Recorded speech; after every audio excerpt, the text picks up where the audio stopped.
നിലമ്പൂർ ഉപതിരഞ്ഞെടുപ്പ് പരസ്യ പ്രചാരണം ഇന്ന് അവസാനിക്കും. നിലമ്പൂർ ആര് നിലനിർത്തും എന്നറിയാൻ ഇനി അധികം താമസമില്ല. ഇടതുമുന്നണി സ്ഥാനാർത്ഥി എം സ്വരാജ് രാവിലെ 8 മണി മുതൽ വഴിക്കടവിൽ നിന്നും നിലമ്പൂർ വരെ റോഡ് ഷോ നടത്തി.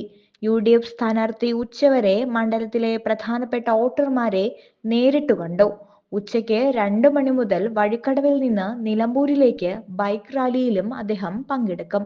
BJP സ്ഥാനാർത്ഥി മണ്ഡലത്തിന്റെ വിവിധ ഭാഗങ്ങളിലായിട്ട് വോട്ട് ചോദിക്കുന്നുണ്ട്. PV അൻവർ വ്യക്തിപരമായുള്ള വോട്ടുറപ്പിക്കുവാനുള്ള ശ്രമത്തിലാണ്. വൈകുന്നേരത്തോടെ നിലമ്പൂരിൽ കേന്ദ്രീകരിക്കുന്ന സ്ഥാനാർത്ഥികൾ കൊട്ടിക്കലാശത്തിലും പങ്കെടുക്കും.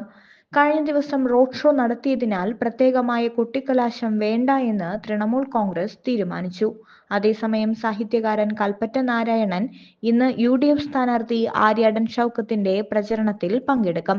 ആര്യാടൻ ഷൗക്കത്ത് സാക്ഷര പദ്ധതിയിലെ പഠിതാക്കളുടെ സംഗമത്തിലാണ് കൽപ്പറ്റ നാരായണൻ പങ്കെടുക്കുന്നത്.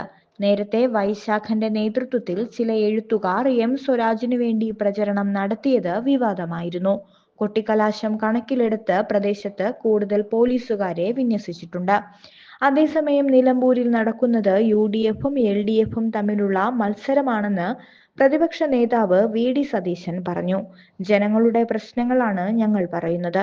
വർഗീയത പറഞ്ഞാണ് CPM വോട്ടു തേടുന്നത്. ജമാഅത്തെ ഇസ്ലാമിയുമായുള്ള ബന്ധത്തിൽ മുഖ്യമന്ത്രി ഓന്തിനെപ്പോലെ നിറം മാറുകയാണ്.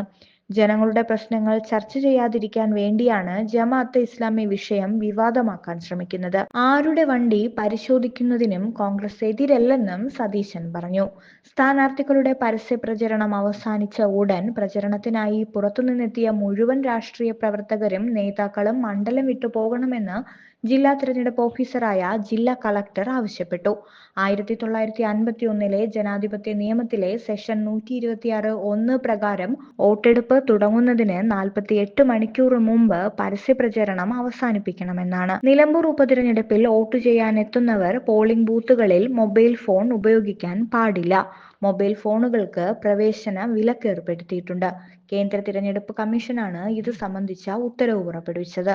അതിനാൽ വോട്ടർമാർ ബൂത്തുകളിൽ മൊബൈൽ ഫോൺ കൊണ്ടുവരാതിരിക്കാൻ ശ്രദ്ധിക്കണമെന്ന് ജില്ലാ തിരഞ്ഞെടുപ്പ് ഓഫീസർ കൂടിയായ ജില്ലാ കളക്ടർ അഭ്യർത്ഥിച്ചു.